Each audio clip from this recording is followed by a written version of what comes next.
científico, essa é uma iniciativa do curso de filosofia, do colegiado de filosofia, coordenado por mim. É um projeto de extensão que já existe desde 2010.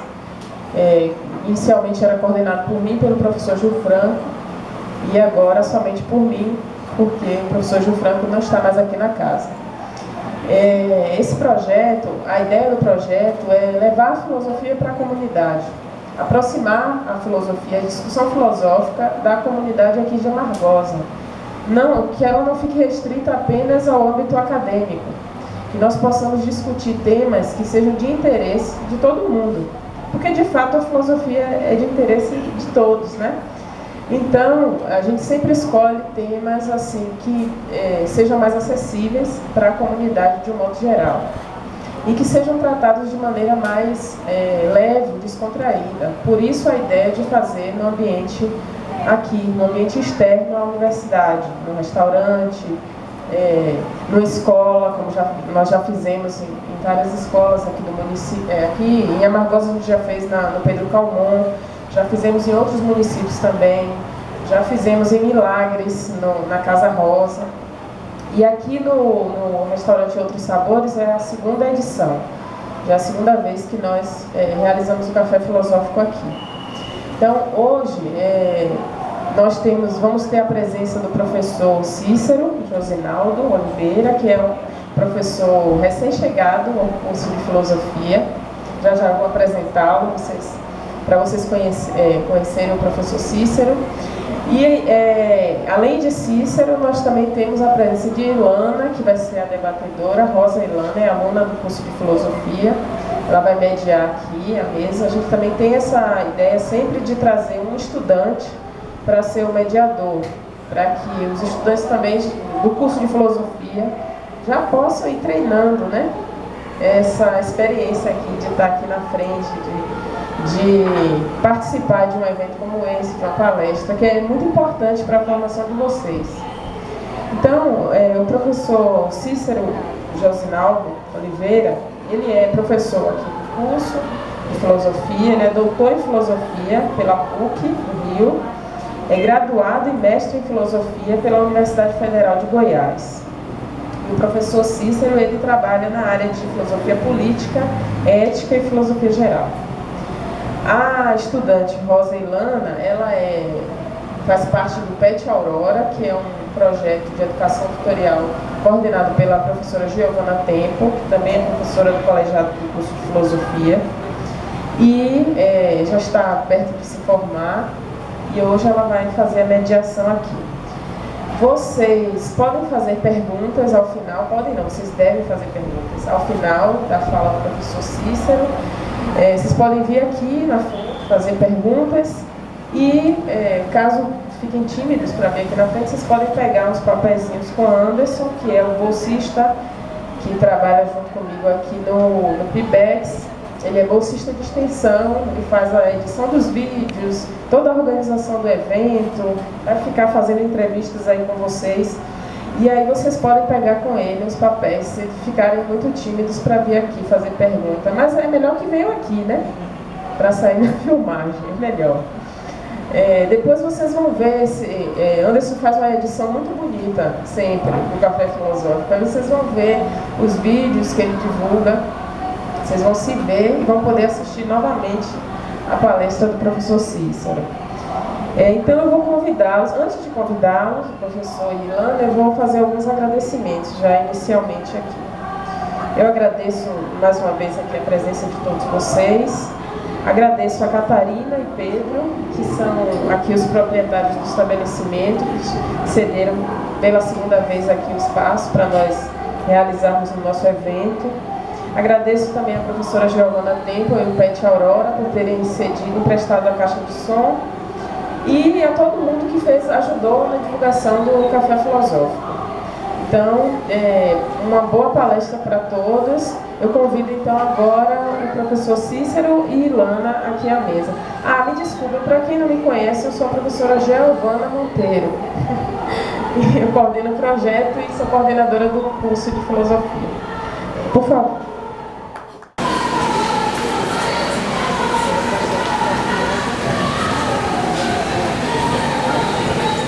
Boa noite a todos e todas.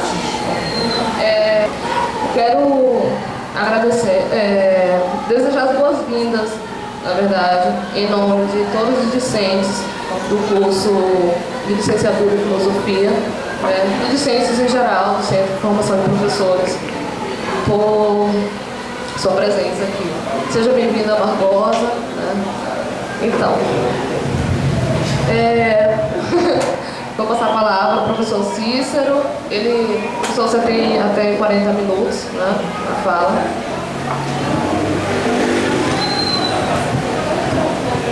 Bom, boa noite a todos. Tá bom? Você toma essa instância? Bom, eu agradeço muito o convite da professora Giovana para participar dessa atividade, Café Filosófico. Agradeço também ao Anderson pelo trabalho de organização, fez um folder lindo, para a divulgação do evento.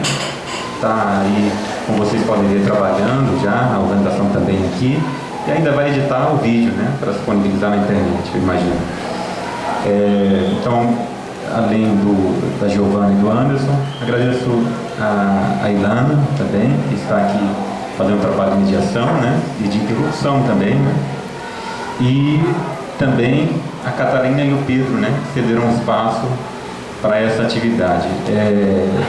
Então, além de agradecer, eu faria também um elogio, faço um elogio, porque eu acho extremamente difícil, me parece, tirar a filosofia do gabinete, tirar a filosofia dos muros da universidade, porque a filosofia, como vocês sabem, é muito malquista, é tradicionalmente repudiada, e as pessoas em geral não fazem a menor ideia do que é filosofia. Então eu acho uma atitude de coragem tirar a filosofia do gabinete da universidade.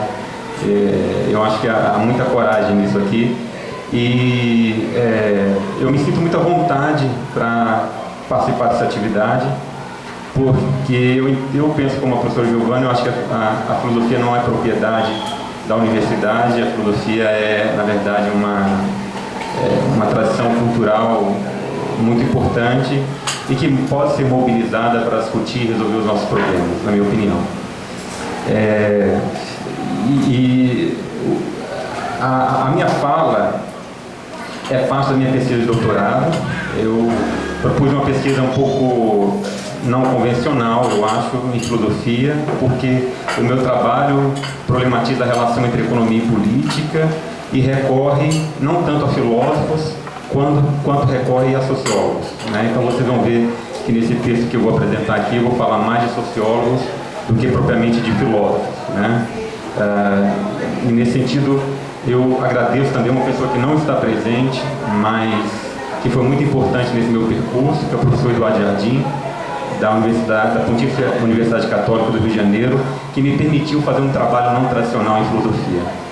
O professor Daniel acaba de chegar, agradeço a presença dele, de todos os amigos que estão aqui, o professor Fernando, enfim, não dá para citar todo mundo.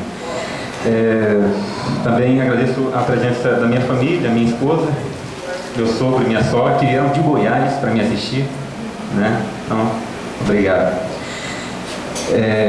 Bom, eu começo o texto e peço que você freie eu avançar no tempo. Bom, o título é Vida, Crédito e Consumismo. Então, um tema que está na ordem do dia e um tema que tem tudo a ver com a vida de vocês e com a minha vida, E, bom, na verdade o título é um pouco maior, o título do texto original, Vida, Crédito e Consumismo. A procrastinação de cabeça para baixo. O que é a procrastinação?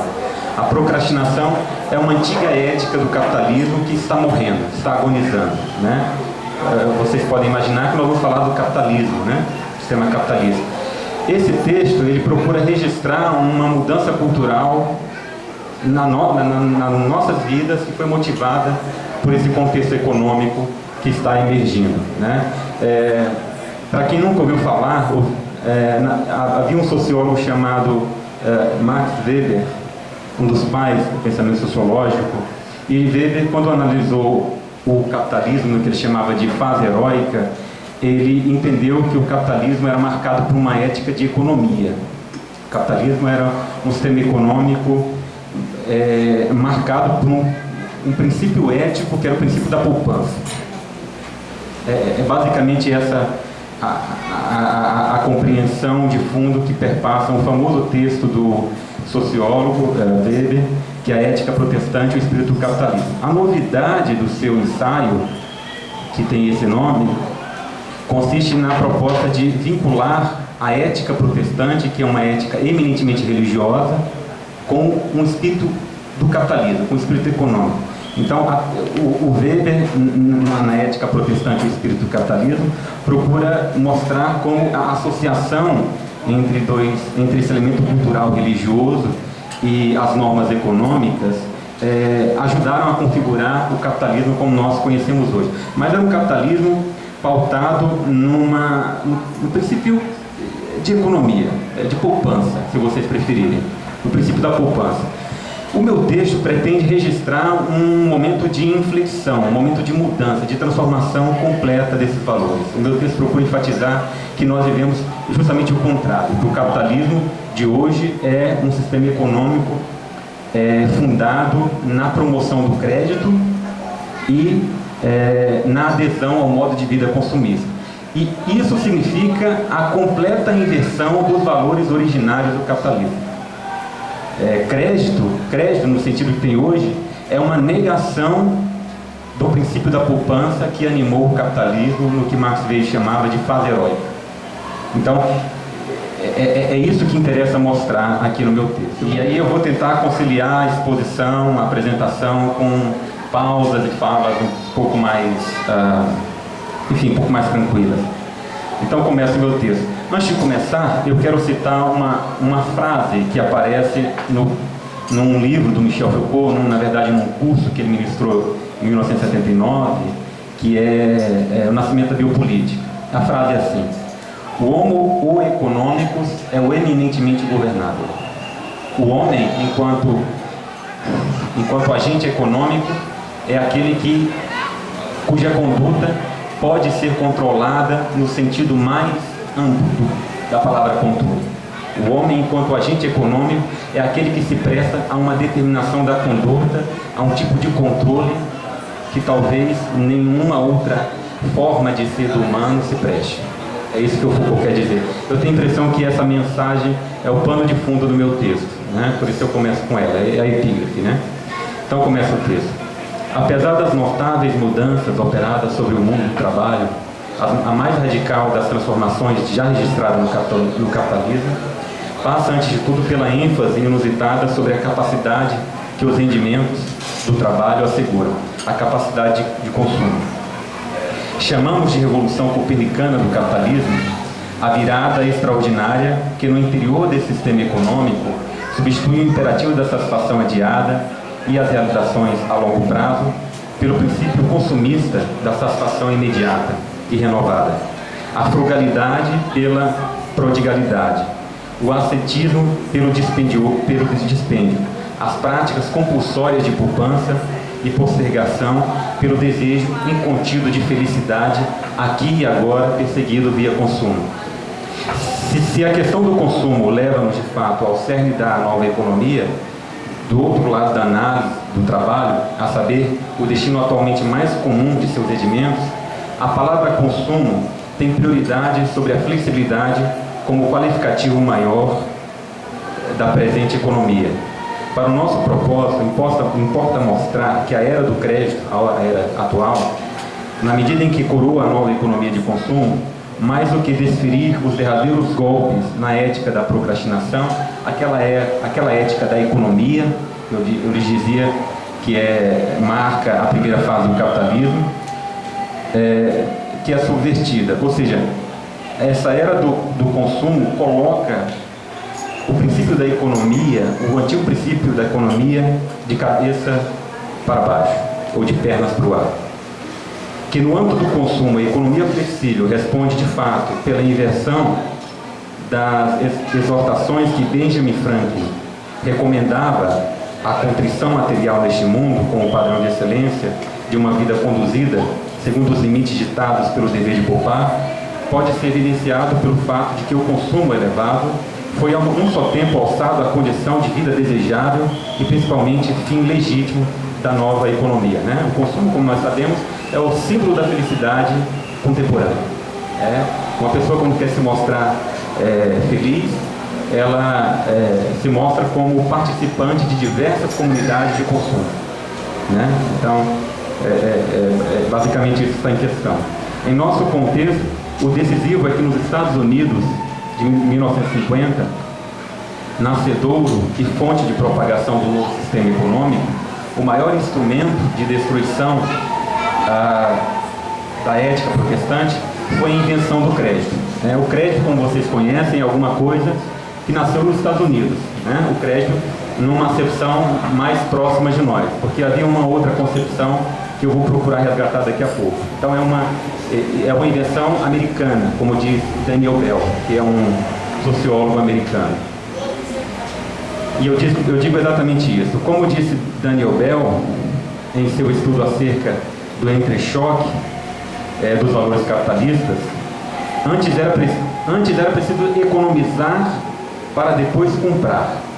E hoje nós fazemos justamente o contrário. Nós gastamos aquilo que ainda nós vamos ganhar. Mas o crédito tornou possível satisfazer todos os desejos. Portanto, mais do que qualquer outro expediente, a invenção capitalista do crédito manifesta uma extraordinária mudança, mas também um embate nos princípios que norteiam a vida social, provocados por esse sistema econômico no fenômeno que Daniel Bell registrou nas contradições culturais do capitalismo. Eu vou começar a fazer saltos, porque eu já entendi que se eu for seguir o texto, a coisa vai ficar mais chata do que é suportável, e eu vou me alongar mais do que deveria. Ocorre, porém, que a invenção da renda, ocorre, porém, que em virtude da renda de tais classes, as classes médias americanas, na década de 50, essa rápida disseminação do crédito teria sido particularmente inviável sem a inversão do crédito, isto é, a disseminação da compra a prazo, que acima de qualquer outro fator do processo de transformação cultural em curso, exige não tanto a ruptura, quanto a própria invenção da ética protestante, a ética da economia, da poupança. É próprio dessa transformação cultural, simbolizada pela prática de financiamento do consumo, que a palavra crédito assuma um sentido econômico acentuadamente distinto do que tinha até o momento. O enlace econômico entre crédito e consumo aponta para o próprio cerne da revolução capitalista.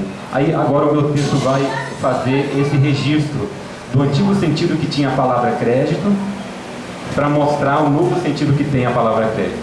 Eu vou tentar resumir, depois eu vou ler só uma ou duas passagens que vai mostrar o sentido antigo de crédito. Crédito, no sentido antigo do capitalismo, tinha a ver com possibilidade de você obter uma soma emprestada e a partir dela, a partir de um emprego econômico dessa soma, obter rendimentos. E esse rendimento é o seu lucro. Do seu lucro, você paga a quem você pega emprestado e você reproduz o dinheiro que você ganhou, tirando uma parte para si. Crédito era basicamente isso. Era a oportunidade para reproduzir o dinheiro. Era basicamente isso, Aí eu vou aqui ler uma passagem que registra isso. Para o espírito do capitalismo, que coordenava as ações do ascetismo leigo de Benjamin Franklin, crédito significava, ante tudo, a aplicação e investimento, a saber, um tipo de oportunidade para multiplicar o dinheiro. Que, por sua vez, como disse o próprio Franklin, é de natureza prolífica, procriativa, Vocês sabem, essa é uma compreensão cara ao capitalismo, O dinheiro, Marx dizia, o dinheiro é alguma coisa, nas análises do capitalismo, O dinheiro é alguma coisa sempre prenhe, está sempre grávido de mais dinheiro. Isso é a alma do capitalismo, como vocês sabem, O dinheiro é sempre alguma coisa que tem que gerar dinheiro. Aliás, isso contém algo essencial do conceito de capital, É natural, sob a perspectiva de qualquer fase do capitalismo, portanto não só do dia de Franklin, que o dinheiro seja visto como algo que está sempre prenhe de mais dinheiro. Mas é um traço particularmente típico da antiga ética protestante, comprometida com a postergação, concebeu o crédito como possibilidade de, a partir do empréstimo e mediante juros, obter ou explorar e aumentar para o futuro os rendimentos da soma conferida ou recebida de outrem sobre a confiança e por tempo determinado. Daí o sentido da exortação de Benjamin Franklin, né, que é um americano dos tempos de Max Weber, né, quando Max Weber analisava o antigo capitalismo, né. Eu vou citar uma passagem do texto de Benjamin Franklin que testemunha essa antiga concepção de crédito, né. Citando o Benjamin Franklin. Lembre-te que o crédito é dinheiro. Se um homem permite que seu dinheiro permaneça em minhas mãos por mais tempo do que é devido, ele me dá os juros, ou quanto eu puder fazer com que ele dure este tempo. Isso atinge uma soma considerável quando um homem tiver um bom e amplo crédito e fizer um bom uso dele. Então aqui é um testemunho de Franklin como alguém que compreende o crédito nesse sentido, como oportunidade de maximizar o dinheiro, de ampliar dinheiro. Agora voltando ao meu texto. Com o intuito de assegurar as máximas qualidades procriativas do dinheiro, que neste sistema econômico convergia com a proficiência numa vocação para a qual o indivíduo se sentia com obrigações éticas, Franklin recomendava um extremo zelo em resguardar os mais ínfimos sinais que a conduta pessoal pudesse oferecer à confiança. Essa é a palavra que, para a mentalidade utilitarista, representa uma espécie de filosofia da avareza. Quem qualifica essa conduta de Benjamin Franklin, né? Quem é o Benjamin Franklin, em outras palavras? Benjamin Franklin, como Max Weber o apresenta, é o típico americano da primeira fase do capitalismo que poupa o dinheiro de uma forma como nós não podemos imaginar. É o sujeito que se sente bem consigo quando consegue poupar um cachimbo, quando consegue poupar um gole de cerveja. Benjamin Franklin é o tipo exemplar da antiga ética do capitalismo. Ou seja, ele contém o espírito de poupança no sentido mais amplo que vocês puderem imaginar. Por isso que o Max Weber o toma como exemplo, né? Um exemplo desse tipo ideal, né? Para também usar um termo do pensamento sociológico de Max Weber, né? Então é esse o Benjamin Franklin. A citação que eu vou fazer do Benjamin Franklin agora é uma citação que testemunha isso. O Benjamin Franklin é aquele que vai, como é que eu posso dizer? É aquele que vai manter um zelo constante com a sua conduta e vai sempre avaliar a sua conduta, procurando obter do mais minucioso comportamento algum tipo de confiança, para que essa confiança possa inspirar naqueles que emprestam dinheiro um sentimento digno de crédito. Tudo que ele faz é sempre pensando na reputação que ele pode obter com a sua conduta, e a reputação como alguma coisa que vai lhe render crédito, e aí ele vai poder aplicar dinheiro e poder ganhar dinheiro, enriquecer até o infinito, né? Vocês sabem que essa é um sonho capitalista, enfim, antigo, né? Então, essa é uma outra passagem então de Benjamin Franklin como um testemunho disso. Isso é ele escrevendo, né? As mais insignificantes ações que afetam o crédito de um homem devem ser consideradas, diz Benjamin Franklin. O som de teu martelo batendo às 5 da manhã ou às 8 da noite, ouvido por um credor, o fará conceder-te mais 6 meses a mais de crédito. Ele procurará, porém, por seu dinheiro no dia seguinte, se te vir em uma mesa de bilhar, ou uma mesa de sinuca, ou escutar tua voz em uma taverna quando deveria estar trabalhando. Exigi-lo-á de ti antes que possa dispor dele, todo de uma só vez. Então, o Benjamin Franklin recomendava uma conduta estritamente, como é que eu posso dizer, contida, extremamente parcimônica, extremamente econômica, para que você parecesse aos outros digno de crédito. Por exemplo, se alguém passa na rua e me vê tomando cerveja, como eu estava agora há pouco, no tempo de Benjamin Franklin, isso poderia ser um sinal de que não vale a pena me emprestar dinheiro. Vocês compreendem? Isso é um sinal seguro, talvez, de que não vale a pena emprestar dinheiro, porque eu tenho chance de ser um bebedor e alguém que não paga as contas. Então, é esse o tipo de... é esse o espírito capitalista que o Benjamin Franklin representa. Eu vou tentar avançar meu texto, pular umas páginas, para tentar mostrar para vocês agora o novo significado da palavra crédito. O crédito que vocês hoje e eu colocamos em prática é o avesso. Porque o crédito hoje tem a ver com o quê? Não com oportunidade de multiplicar dinheiro, mas com oportunidade de acabar com o dinheiro. Mas aí vocês podem pensar, bom, mas com isso o capitalismo dá um tiro no próprio pé? Não, na verdade é um outro jogo. É outra forma de jogar o mesmo jogo. Vocês se recordam, eu comecei com uma frase que dizia, com que Foucault dizia, que o homo econômicus é o eminentemente governável. E com isso Foucault queria dizer que o homem como agente econômico é aquele cuja conduta se controla de uma forma como nós não podemos imaginar, né?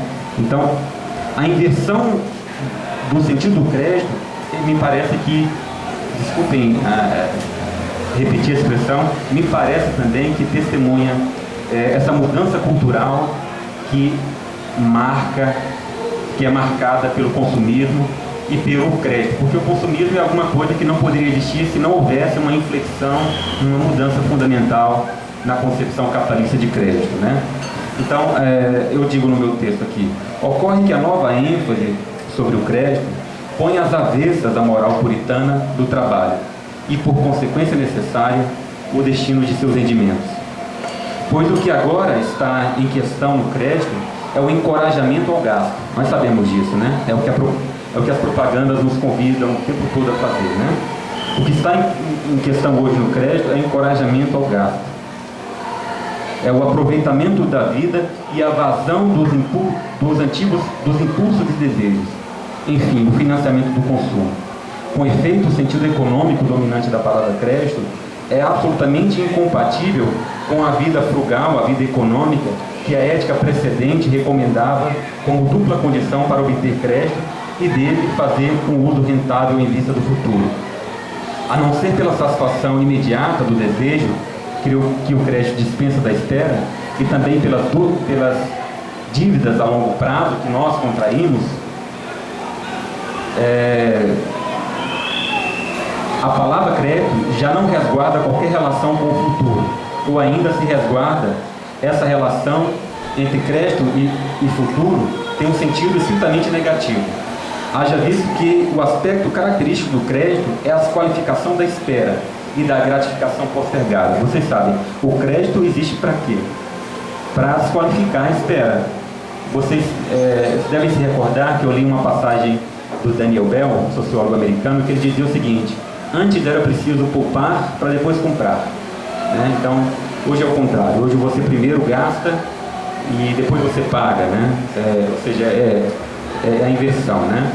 Sua verdadeira afinidade é com o momento presente, que a contração do crédito incita a aproveitar de modo obstinado.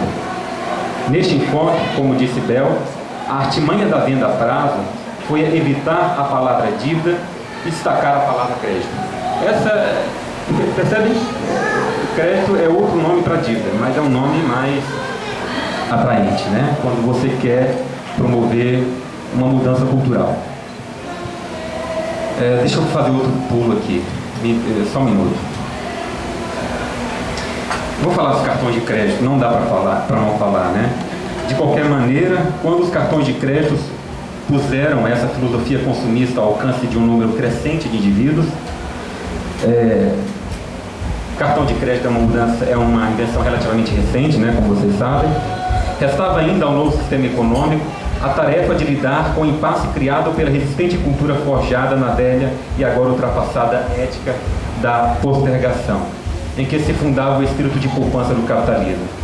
Avaliadas sob essa perspectiva, a venda a crédito, que segundo as pesquisas de Daniel Bell, foram intermitentemente praticadas nos Estados Unidos antes mesmo da Primeira Guerra Mundial, esteve inevitavelmente atrelada, presa aos estigmas sociais da condição de pobreza, dos que não podiam permitir maiores gastos ou daquela parte da classe média que se permitia a contração de dívidas para desfrutar uma vida acima dos seus próprios meios.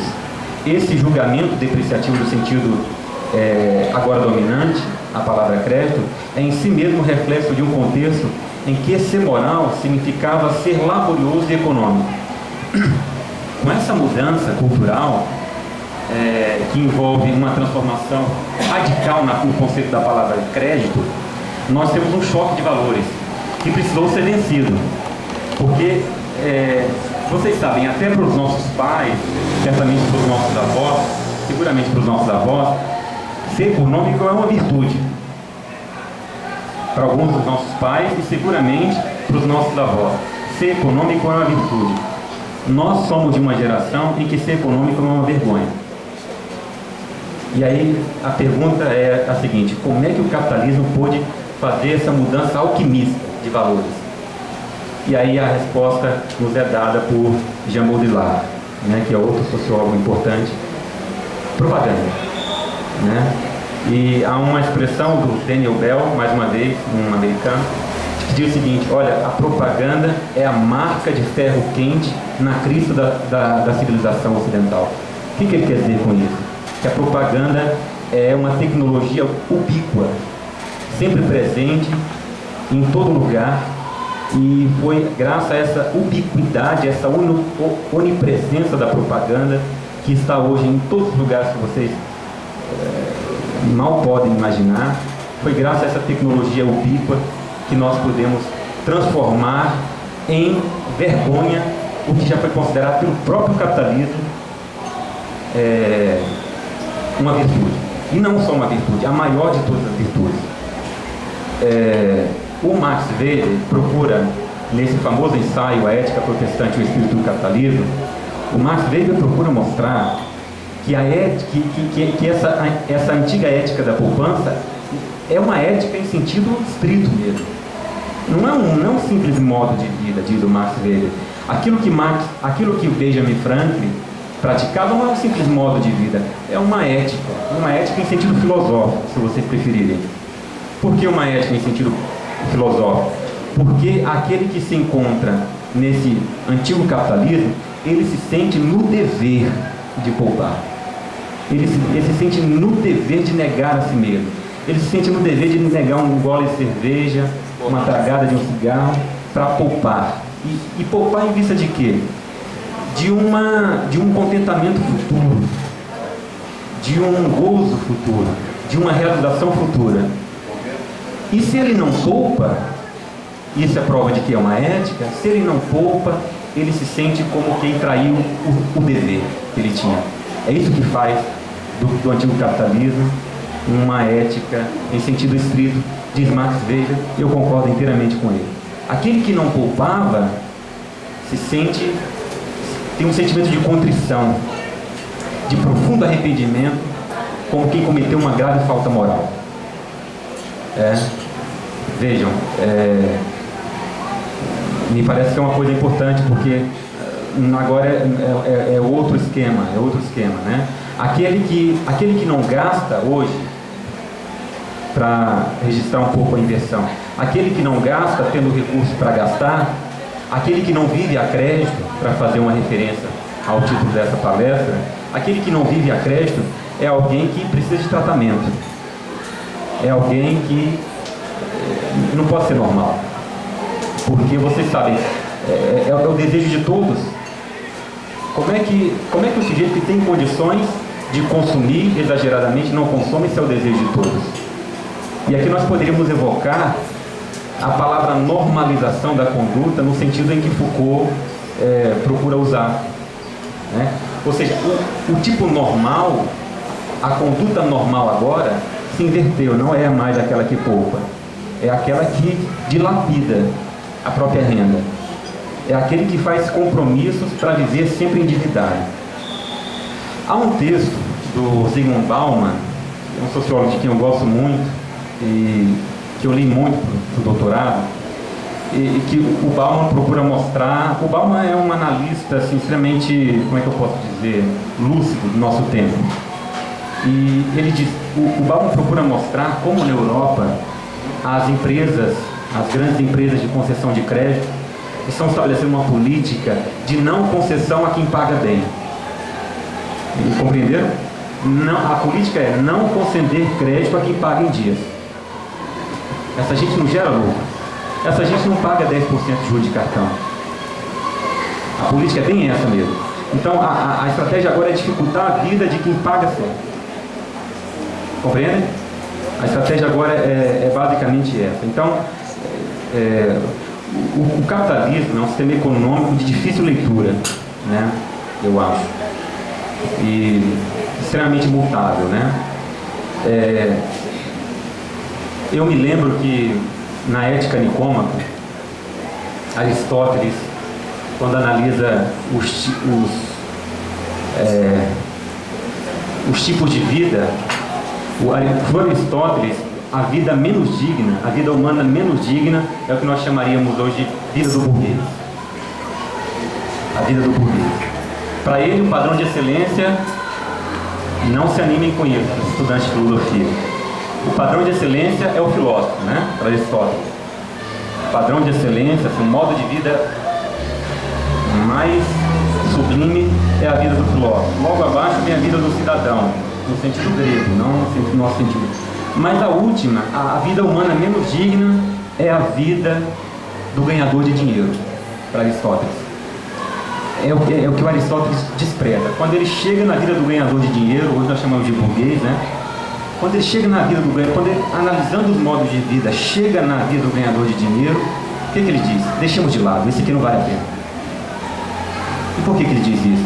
Porque para Aristóteles, o problema do burguês é que ele confunde meios com fins. Porque o dinheiro, a riqueza, como os gregos, não só Aristóteles compreende, os gregos, Aristóteles com eles, a riqueza como Aristóteles compreende, é um meio de vida, um meio para a vida em sentido alimentar, a vida em sentido biológico, que vai possibilitar o bem viver. Aristóteles faz a distinção entre viver e bem viver. O viver é a vida que nós partilhamos com os animais. É a vida em sentido... os gregos tinham uma palavra específica para isso, que é zoé. Os gregos fazem uma distinção entre duas palavras para a vida. A zoé é a vida em sentido genérico, é a vida que nós partilhamos com todo vivente. Nesse sentido, a minha vida, enquanto zoé, é igual a de um cachorro. Sem querer menosprezar um cachorro, que para mim é um ser muito digno, né? Mas, na compreensão grega, a dimensão da minha vida, que é a dimensão da zoé, é a vida que eu partilho com qualquer vivente. Ou seja, é a vida que está restrita aos imperativos biológicos. Mas tem uma outra dimensão da vida que só o humano pode atingir, que é o bios, né?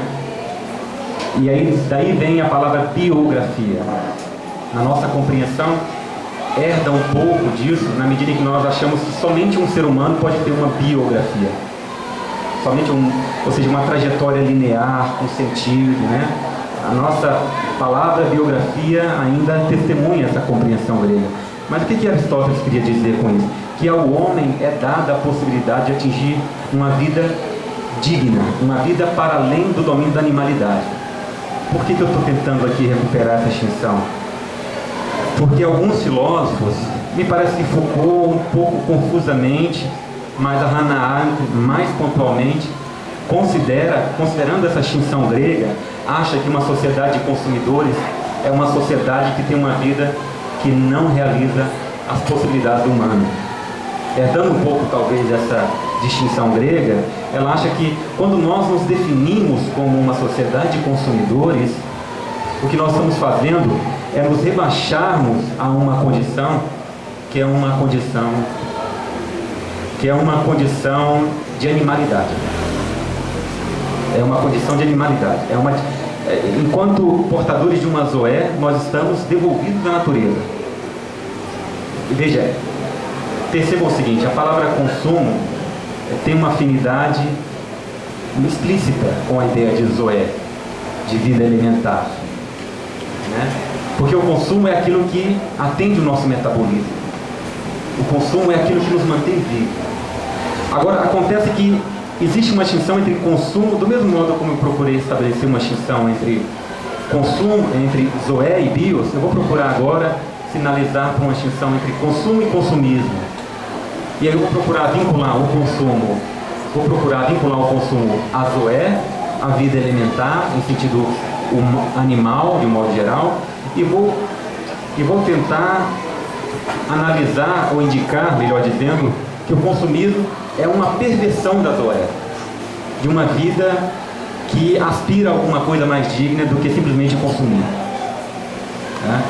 O consumo, isso aparece na condição humana de Hannah Arendt, ela faz uma análise fenomenológica das principais atividades humanas, e ela entende, ali na condição humana, que o consumo é atividade, obviamente. Eu acho que todos vocês concordariam com a Hannah Arendt, sem o menor problema. O consumo é atividade, isso ela tira de Marx, de uma tradição filosófica, na verdade, mas o consumo é atividade que atende a nossa demanda vital. Acontece que para o homem, o consumo é alguma coisa inseparável do trabalho. Enquanto a sobrevivência é alguma coisa a rigor dada para o animal, o homem é aquilo que tem que ser, o homem tem sempre que produzir as condições da sua existência, como dizia Marx. O homem tem sempre que produzir as condições da sua existência. Ou seja, o homem, se vocês preferirem na versão bíblica, o homem foi condenado ao trabalho. Do suor do teu rosto comerás o pão de cada dia. Isso é uma condenação no texto bíblico, é uma condenação de Deus ao homem. Só o homem trabalha, como vocês sabem. De qualquer maneira, o trabalho é essa atividade que torna possível o consumo e, portanto, o trabalho e o consumo é aquilo que nos liga à dimensão elementar da existência. O que é o consumismo? Num texto chamado... Quantos falta 2 minutos, minha vez, por favor? Num texto chamado 44 Cartas para o Mundo Contemporâneo, o Bauman, voltando aqui para o Bauman, ele tem um textinho pequenininho de 4 ou 5 páginas que ele diz: consumismo é mais do que consumo. Então eu dizia para vocês, consumo é essa coisa que atende ao fato de que nós temos um organismo vivo. O que é o consumismo? O consumismo, aqui eu estou acompanhando o Bauman, isso não é meu, não é originalidade minha. O consumismo eu dizia antes, uma perversão da condição natural humana. Ou seja, nós transformamos em modo de vida, os gregos se arrepiariam com isso, os gregos antigos, nós transformamos em modo de vida aquilo que é uma condição fundamental do mero viver. Lembram? Aristóteles fazia distinção entre mero viver e bem viver. E aí vejam, nós ampliamos o consumo para além das coisas que são consumíveis. Ou seja, isso também é alguma coisa que aparece na condição humana de Hannah Arendt, nós estabelecemos com as coisas duráveis uma relação que não propriamente as consome, mas as inutiliza e, portanto, as equipara às coisas que são destinadas ao consumo. Por exemplo, o pão, que é um exemplo que a Hannah Arendt também toma por exemplo, um exemplo evocado pela Hannah Arendt, melhor dizendo. O pão é produto de uma atividade, um trabalho, e o trabalho configura um objeto como o pão, que se não for integrado ao organismo humano dentro de alguns dias, ele se perde. Então, o trabalho sempre produz coisas de pouca duração, portanto, coisas destinadas ao consumo. Aí a Hannah Arendt diz que a fabricação, que é uma atividade distinta do trabalho, produz coisas duráveis. Por exemplo, o marceneiro que fez essa mesa, ele estabeleceu uma relação distinta daquela que o padeiro estabeleceu com o pão. Quando o padeiro colocou o pão sobre a mesa, ele sabia que dali a pouco não haveria mais um pão aí, aquele pão iria perecer. Quando o marceneiro, ao contrário, projetou essa mesa e configurou essa mesa, deu existência física a ela, ele confiou na durabilidade da mesa. E ele sabia que gerações de convidados poderiam se sentar em volta dela, comer em volta dela, apoiar papéis, fazer palestras em volta dela, conversar em volta dela. Então, o trabalho é aquele que produz coisas destinadas a curta duração. Portanto, há coisas destinadas a atender o processo vital. A fabricação é aquilo que configura o mundo em sentido humano, não o mundo natural. Esse é o planeta Terra, na terminologia de Hannah Arendt. Existe a Terra e existe o mundo. O mundo é aquilo que não existiria se não existisse o ser humano. Então existe a Terra existe o mundo. O mundo são o conjunto dos artefatos de durabilidade que nós colocamos sobre a Terra. Tudo isso aqui é o mundo, né? Tudo não natural que está à nossa volta é aquilo que existe para nós e que é dotado de durabilidade e que, portanto, serve para tornar a nossa vida melhor. E nós temos confiança nas coisas, as coisas duráveis. Por exemplo, hoje eu estou fazendo essa fala aqui, mas amanhã, quando o restaurante abrir, eu posso vir e confiar que essa mesa estará aqui, porque ela é dotada de durabilidade. Daqui a 10 anos, e certamente, avaliando aqui a qualidade dela rapidamente, daqui a 50 anos. Né? Qual que é o problema do consumismo? O consumismo equipara trabalho e fabricação, na medida em que torna isso aqui tão descartável quanto um pão. Vocês sabem, nós aqui no Brasil estamos experimentando jubilosos o modo de vida americano, né? Como é que é? New way of life. Way of life. Enfim. Nós estamos experimentando agora o modo de vida americano, essa coisa de descartar as coisas que funcionam, de desprezar a durabilidade, né? Então a Hannah Arendt, agora reunindo toda essa gente, né? Hannah Arendt, Bauman, etc. No fim das contas, o consumismo significa, eu quero mais uma vez fazer uso dessa palavra, a perversão do consumo na medida em que significa um extrapolamento dos limites naturais do consumo. Nós estendemos o consumo para onde não deveríamos. Estendemos o consumo para o mundo, e o mundo que é dotado de durabilidade. Eu queria finalizar a minha fala registrando alguma coisa que me deixou pasmo quando eu li esse texto que eu já fiz referência, do Zygmunt Bauman, né? Que é um sociólogo polonês. O Bauman defende uma tese sustentada por inúmeros outros sociólogos, filósofos.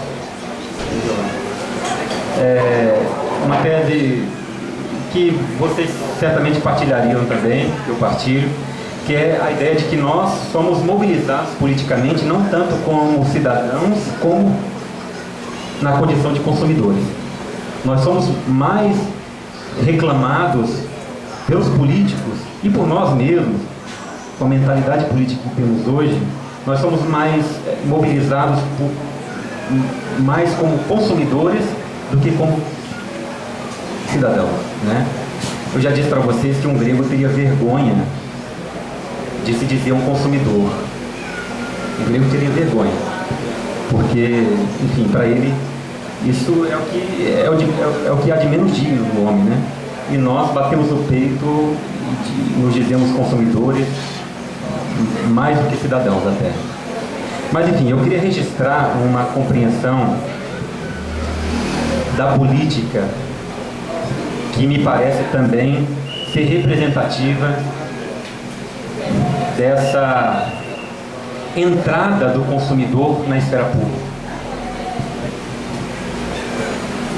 Eu vou ler um trecho do meu texto.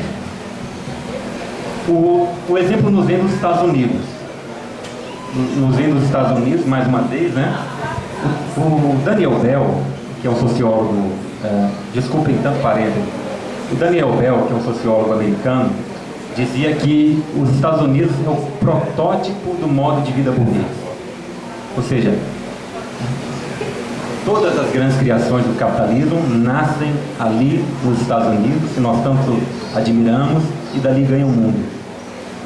E aí me parece que esse exemplo que o Bauman vai invocar dos Estados Unidos como epicentro de influência do capitalismo também aparece aqui.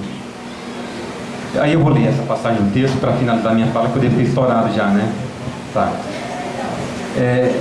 Que o consumo defina a norma social para o comportamento econômico, que hoje é até mesmo politicamente desejável, é um fato ostensivamente demonstrado na análise que Bauman faz a primeira e, em princípio, estranha declaração que o então presidente dos Estados Unidos, George W. Bush, faz aos americanos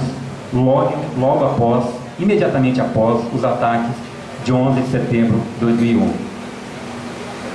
No breve e significativo capítulo Consumismo é mais do que consumo, o 10º do livro 44 Cartas do Mundo Líquido Moderno, Bauman afirma o seguinte. Aí vocês vão ver, o que eu vou ler agora é uma citação do Bauman descrevendo qual foi o conteúdo do primeiro pronunciamento do George W. Bush, presidente dos Estados Unidos, na ocasião dos atentados de 11 de setembro, logo após o segundo avião se chocar contra aquela torre que ficava na ilha de Manhattan, né?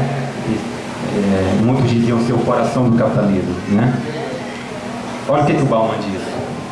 A primeira mensagem do presidente George W. Bush aos americanos, chocados e estupefados diante dos desmoronamentos das torres gêmeas emblemáticas da supremacia mundial dos Estados Unidos, atravessadas por aviões pilotados por terroristas, foi, pasmem, para que todos voltassem às compras. A intenção da mensagem era conclamar os americanos a voltar à vida normal. Fim de citação. Imagine vocês, 11 de setembro de 2001, entre 11 e 10 da manhã, 2 aviões pilotados por terroristas acabam de se chocar contra 2 prédios repletos de pessoas, né? Uma população de uma cidade pequena, os prédios, né? De alguma cidade pequena. O presidente dos Estados Unidos, no primeiro pronunciamento após os atentados, diz aos americanos: voltemos à vida normal, vamos retomar a normalidade, voltemos às compras. É isso que ele diz.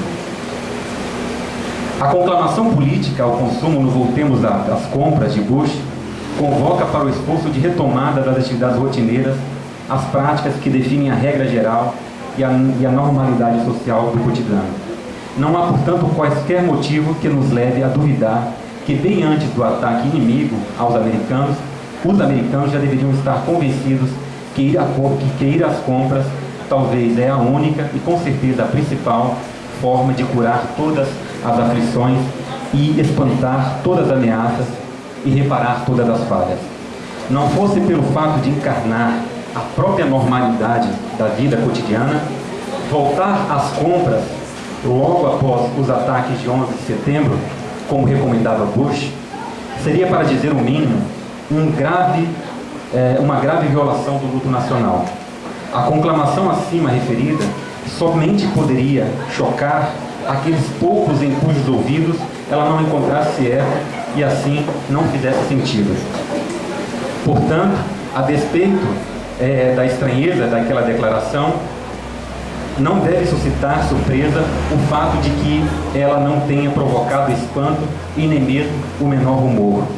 O consumismo era já não apenas a norma da vida social, como traço emblemático da arte de viver e da felicidade em sua concepção inteiramente americana. Os americanos inventaram um novo tipo de felicidade. Quando Bush disse para o mundo inteiro, após aqueles atentados terroristas, que voltar às compras era o mesmo que voltar à rotina natural, retomar a vida, depois de um atentado absurdo como aquele, aquilo só fez sentido porque nós incorporamos o modo de vida consumista. O que eu quero dizer é o seguinte, agora para terminar mesmo, que aquilo não tenha provocado nenhum espanto em nenhum ser humano inteligente entre nós, é muito indicativo do quanto nós incorporamos o espírito consumista. Num outro cenário, as pessoas teriam se espantado, tanto quanto Aristóteles se espantou, quando, analisando as formas de vida, descobriu um tipo humano que se dedicava a acumular coisas que ele nunca ia conseguir consumir. O Weber dizia o seguinte sobre o capitalismo. O capitalismo, mesmo o capitalismo da primeira fase, era um sistema privado de consumações, e como tal era uma fraude, porque as pessoas eram estimuladas a poupar, e a satisfação não chegava nunca. Nunca. Weber dizia: o capitalismo é uma fraude. Essa ética protestante é uma fraude. Obrigado pela atenção, desculpem estourar o tempo.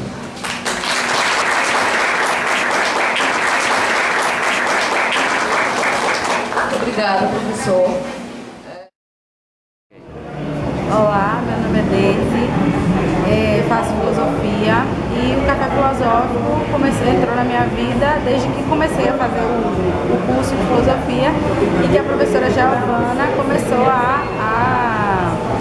divulgar e a fazer na cidade. Então, assim, desde então eu participo, gosto muito, acho muito interessante. É bom para o crescimento pessoal de cada um que participa e principalmente para quem faz o curso. Eu acredito que melhora muito mais o desenvolvimento e as atitudes perante o curso. Agora nós abriremos para os debates. Mas eu queria que você tratasse um pouco dessa questão do crédito com a questão da crise no Brasil, se fosse possível. Obrigado. Eu dificilmente poderia fazer uma análise. Uma coisa assim, claro, em conversas informais com amigos, sempre arrisco dar minha opinião, né? Mas aqui eu não submeteria vocês a isso. Então, eu honestamente não tenho condições de fazer uma análise. Eu até converso com um amigo meu que é economista, peço muita opinião dele, sabe? Eu adoto mais essa sua... Eu faço mais coro com você do que propriamente arrisco, especialmente em público, né? Uma análise mais... uma análise de caso, né? Do cenário brasileiro atual. Agora, claro, assim, a gente também não pode reduzir... Eu falei dos Estados Unidos, da forma como falei, porque me interessava mostrar... acompanhando um pouco o pensamento sociológico de Richard Sennett, e procurava mostrar como o Daniel Bell, né, que eu citei aqui muitas vezes, e procurava mostrar como os Estados Unidos funciona como laboratório dos valores econômicos, culturais, né, que se estendem para o mundo, mas é claro que você tem outros, digamos assim, outro centro, né, de formação. Não parece que é uma hegemonia em sentido clássico, assim. Agora, numa conversa informal que eu tenho com meus amigos, recentemente com meu sogro, que está aqui, eu dizia que me parece muito curioso, sem querer aprofundar essa questão da crise brasileira, muito curioso que um banco como o Bradesco tenha batido recorde de arrecadação justamente em 2015, quando o Brasil já estava no buraco. Eu acho curioso isso, que um banco, e não é só o Bradesco não, Itaú também. Vejam, bateram um recorde de arrecadação, historicamente falando, venceram todos os outros anos do Brasil, justamente quando o Brasil estava na crise. Né? Tem um jogo complexo de compra de títulos de dívida pública, que eu nem saberia explicar para vocês, mas eu acho que isso deve entrar na conta de quem quer que se arrisque a fazer uma análise um pouco mais... fazer de fato uma análise, coisa que eu não me atreveria. Mas eu agradeço a observação e a sua preocupação certamente é a nossa. Não só a minha, mas de todo mundo que está aqui, porque, afinal de contas, a gente está vendo isso hoje. Meu nome é Zenilda e eu estou fazendo o curso de filosofia, comecei agora e fiquei sabendo pela coordenadora, porque hoje era a aula dela e ela fez o convite, né, que a gente poderia estar participando, mas é a minha primeira vez no café filosófico, nunca vi. E qual a sua expectativa? Ter um pouquinho mais de conhecimento, porque para mim também tudo é novo, né? Assim, o curso para mim está sendo assim, desde que eu comecei agora, assim, tá tudo novo, a minha novidade, porque eu tinha tanto tempo fora de uma sala de aula e voltar assim para ter novidades, coisa nova, amigos novos, muito bom. Temos mais uma pergunta aqui. Professor, o senhor falou que o homem econômico é eminentemente governado. Gostaria que o senhor explicasse um pouco mais e por que é governado. Eu acho que essa frase do Foucault ela é emblemática para esse percurso, na medida em que esse meu texto que eu não segui direito, né? Aqui fiz a exposição mais leve, na medida em que esse texto procura mostrar o quanto, no primeiro cenário do capitalismo, ele chama de fase heróica, você tem um tipo de controle da conduta que aposta nessa grade econômica, nesse enquadramento econômico, né? Ou seja, é no cenário econômico que os homens se deixam conduzir melhor, talvez. É isso que o Foucault quer dizer, eu acho, né? Enquanto eu já usei a expressão, me permitam repetir mais uma vez, enquanto agentes econômicos que os homens se prestam a uma ampla determinação da conduta. E aí eu acho que isso vale tanto para a fase heróica do capitalismo, quanto vale para a fase atual do capitalismo. Porque vejam, basta registrar uma vez mais que nós vivemos uma inversão completa dos valores que os valores nos quais há 2 gerações atrás, talvez um pouco mais que isso, foram criadas, né? E nós incorporamos isso como norma de conduta. Recordem-se de uma passagem do texto em que eu dizia que não consumir quando se pode, é alguma coisa que hoje gera preocupação. Daqui a pouco eles inventam um tipo de transtorno emocional para quem pode consumir e não consome. Né? Daqui a pouco, vocês sabem, daqui a pouco vão inventar um nome que já não existe, né? Porque eu sou muito desinformado, mas assim, a esse respeito, mas daqui a pouco vão inventar um problema de ordem psicológica pro tipo, esse tipo de conduta de alguém que pode consumir, que é dado consumir, e se coloca na condição de quem não pode consumir. Mas o sujeito precisa de um tratamento, né? Então, eu acho que é isso que a frase do Foucault, muito precariamente, da forma como eu mobilizei, me parece que pode retratar. Olá, meu nome é Ismael, sou do curso de Filosofia. E assim, sobre o Café Filosófico, né, um projeto de Doutora Giovana, juntamente com os professores, é um projeto interessante. Eu tive primeiro acesso na faculdade, né, nas redes sociais, convidando. Essa ideia do Café Filosófico é interessante porque ela traz o assunto da filosofia para fora do meio acadêmico. Isso é muito mais que importante. Outras pessoas podem ter acesso, não só os alunos que fazem o curso de filosofia, mas a gente pode ver no âmbito, nos encontros, alunos de outros cursos interessados pelos temas propostos pelo Café Filosófico. Né? E hoje eu estou aqui justamente para agregar mais valor, mais conhecimento ao que eu já tenho, né? E como assim, todo ser humano, conhecer nunca é demais, né? Sempre vale a pena conhecer um pouco mais. E os temas são sempre atuais, relevantes e de importância mesmo. Por exemplo, pega o Cazuza dizendo, né, a burguesia fede, a gente devia colocar trabalho forçado. Quando eu vejo Foucault teorizando uma crítica à burguesia, mas reproduzindo os valores burgueses, quando eu me vejo fazendo isso, porque daí daqui a pouco eu vou pegar meu carro, vou sair, vou ter uma comidinha em casa e estou pensando no sapato que eu vou comprar porque eu penso nisso. Afinal de contas, qual é a crítica ao capitalismo que cabe hoje? Em que medida faz sentido a crítica ao capitalismo? De que crítica nós falamos hoje? Esse é o conflito que nós somos não convidados, mas intimados a viver. O mundo moderno é de tal complexidade que o que quer que a gente faça, a gente está inserido numa série de dilemas, dilemas pouco, numa série de antinomias da ação que necessariamente precisa estar confiada ao indivíduo, né? Necessariamente. Então, é uma provocação importante porque nos leva a pensar o quanto a gente é desafiado. Existe uma forma muito mais saudável, porém pouco filosófica, de lidar com isso.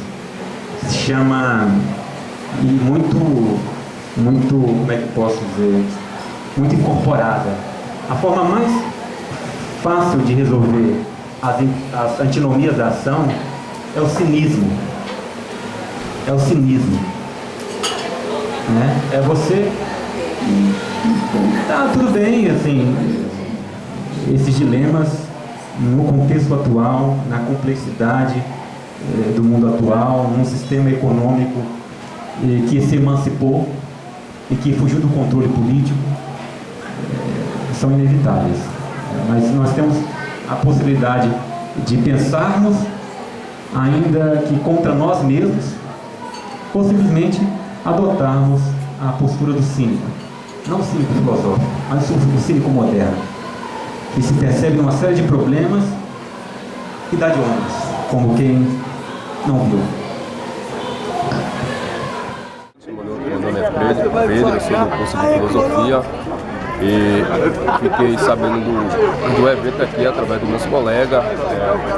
Um tema muito importante, atual, né? Assunto discutindo vários debates que foi relacionado aqui, a relação atual do país, né? Gostei muito, espero mais vezes estar presente num debate desse que eu acho muito importante. E eu fico me perguntando, Cícero, sobre essa questão desse consumismo. Então, assim, em que medida é que a gente pode pensar em isso sendo algo bom ou ruim? Porque me parece que quando a gente traz para esse debate, a gente cai numa questão ética, né?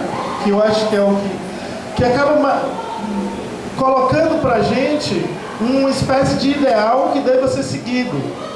De modo que eu volto então a pensar na existência de uma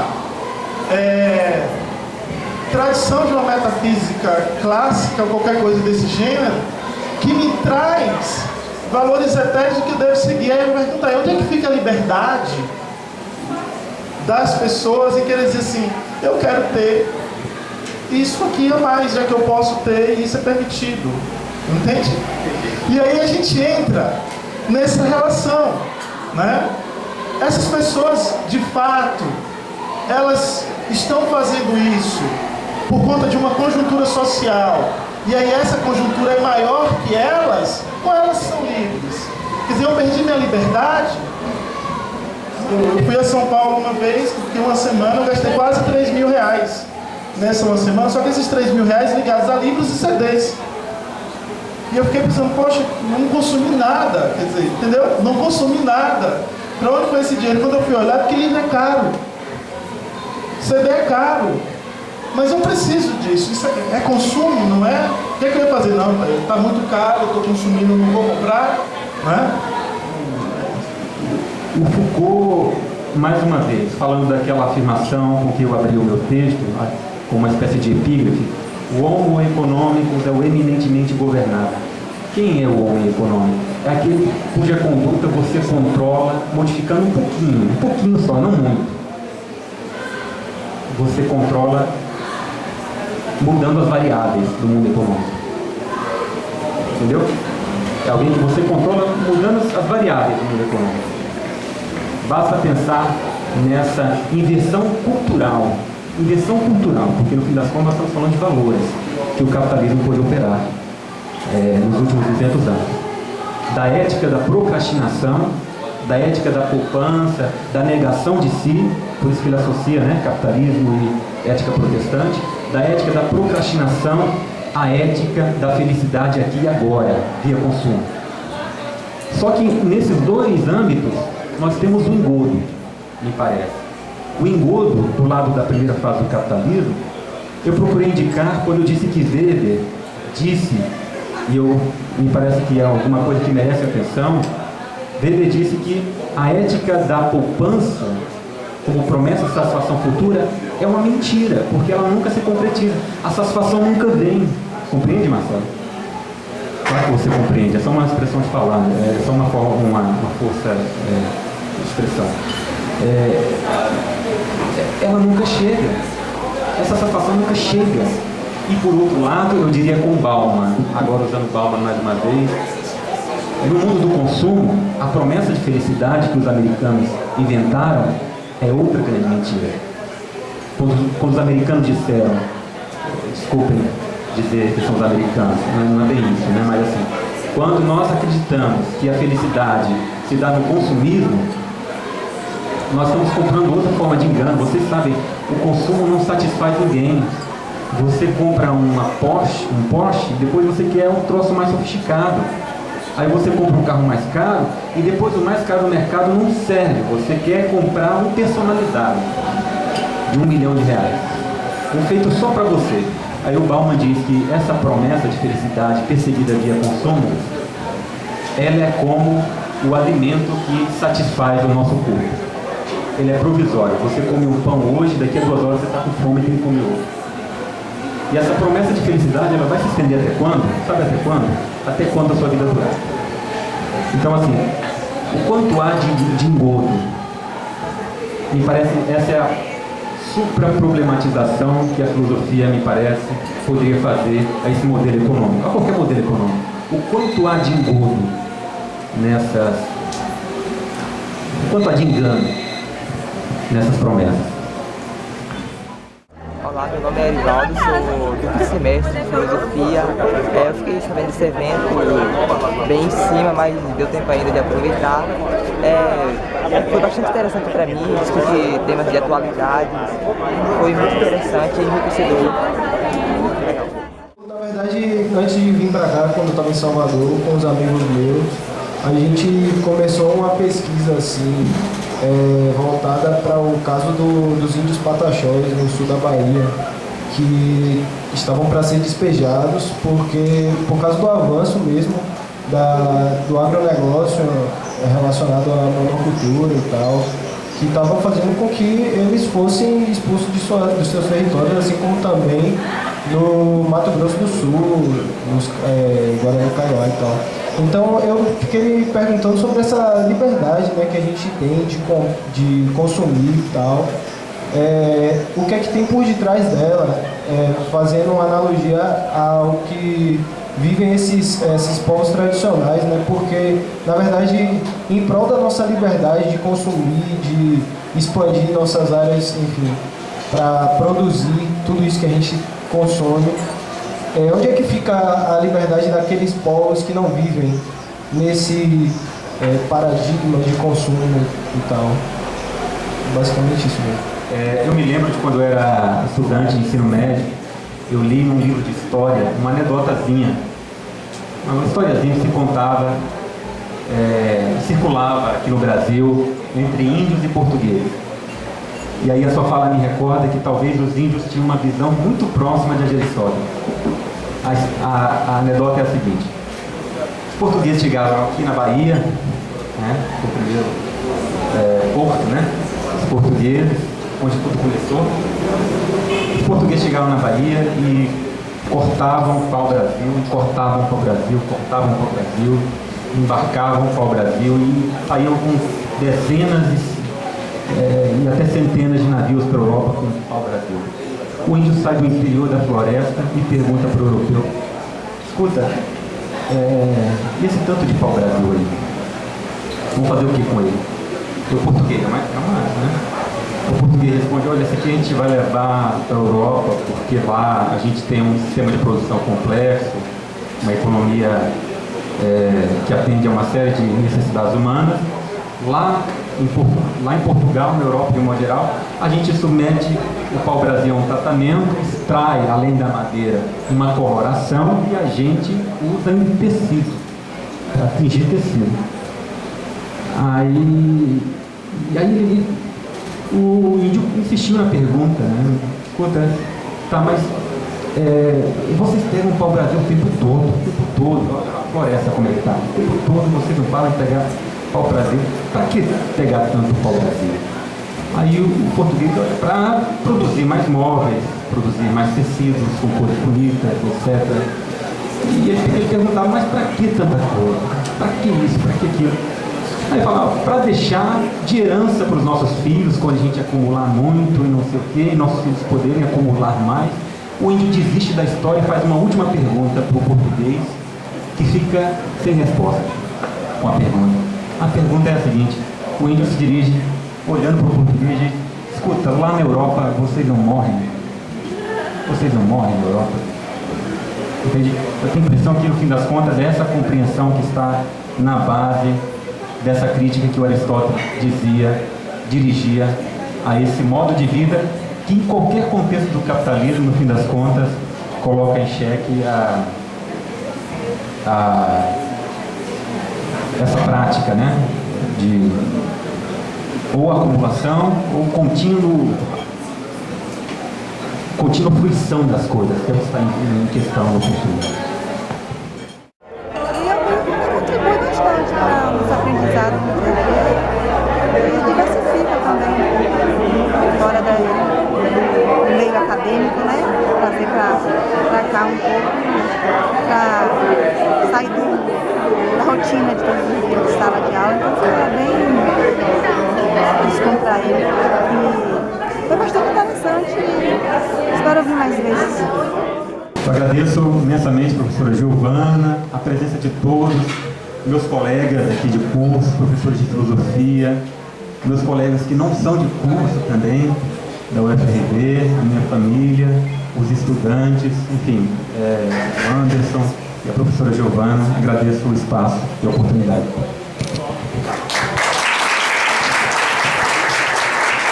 Obrigada, professor. A professora Giovana vai finalizar. Cícero, nós que agradecemos. Muito obrigada por você ter aceito o convite de participar hoje. Foi muito enriquecedor para todos nós. Agradeço mais uma vez a Ilana por ter aceitado participar da mesa, fazer a mediação. A professora Giovana, que também deu um show aqui, juntamente com o professor Marcelo, enriqueceram bastante o nosso café filosófico hoje. E todos vocês que vieram, os alunos que já são da casa, os calouros que estão vindo pela primeira vez ao café filosófico, espero que tenham gostado. O café filosófico a gente tenta fazer todo mês. E com certeza vamos trazer o professor Cícero novamente em outra oportunidade, porque eu sei que ainda ficaram muitas questões para discutir esse tema e outros temas, ainda haverá essa oportunidade. Bom, agradeço a todos vocês novamente, a Catarina e Pedro, por terem cedido aqui o restaurante Outros Sabores. Muito obrigada, gente. Boa noite.